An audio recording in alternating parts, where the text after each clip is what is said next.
Well, now it's time for the children's talk, and I want to speak today about water. Water is one of the most important things in life. We can't live without it. We'd soon die if we didn't have any. And it's a wonderful way that water comes to us. I don't know if you've ever thought about it. There's a verse in the Bible that says, all the rivers run into the sea, but the sea is not full. All the rivers run into the sea, but the sea is not full. And that's all part of the great plan that God worked out at the beginning of history. He made the world, he made the people in the world, but he knew he'd got to give them water every day. How was he going to do this? And so he worked out a marvellous plan.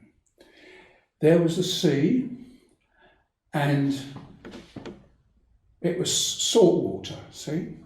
And there was the clouds, and God made the clouds in such a way that they could suck up the water from the sea. So the clouds would float out over the sea and then start sucking up the water from the sea. You can't see it happening, can you?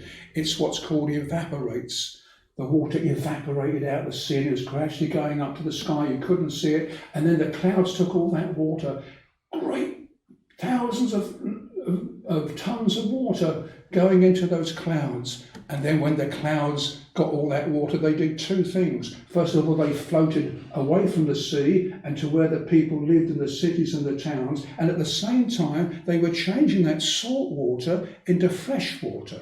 So when they reached the places where the people lived, they then opened them up, opened the clouds up, and all the water came down. It's what we call rain, isn't it?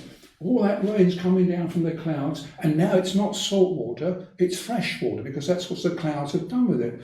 So then it comes down onto the earth, and the animals can drink it out of rivers and lakes and ponds, and all the trees and the bushes and the grass, they all get the water like that. For people, we had to work out some plan to have enough water to keep us going. So they built what's called reservoirs. I don't know if you've ever heard of that. They're like a great big swimming bath, but much, much bigger than that. They contain water. So the rain comes down and they go into these reservoirs and then they get pipes and put it into the reservoir and the water goes through the pipes and goes all the way to where you live. And when you turn the tap on, the water's coming out. I wonder if you've ever asked yourself when you turn the tap on, where's the water coming from? It's coming from these pipes that attach this reservoir. It's coming down from rain and then it comes to your home and then you can use it to wash it and have a bath in and do the cooking with, clean the place up, clean all the dishes. It's all needing water, isn't it? And then all that water is now dirty because it's been used. So then it goes down the plug hole and it goes back into different things. In the end, it goes back into the rivers. All the water going into the rivers is now the dirty water. So now the rivers, they don't stand still, they take all that dirty water out towards the sea again. They keep going and going every day, all day and all night long. They're taking the water out to the sea, and then the sea collects all that dirty water.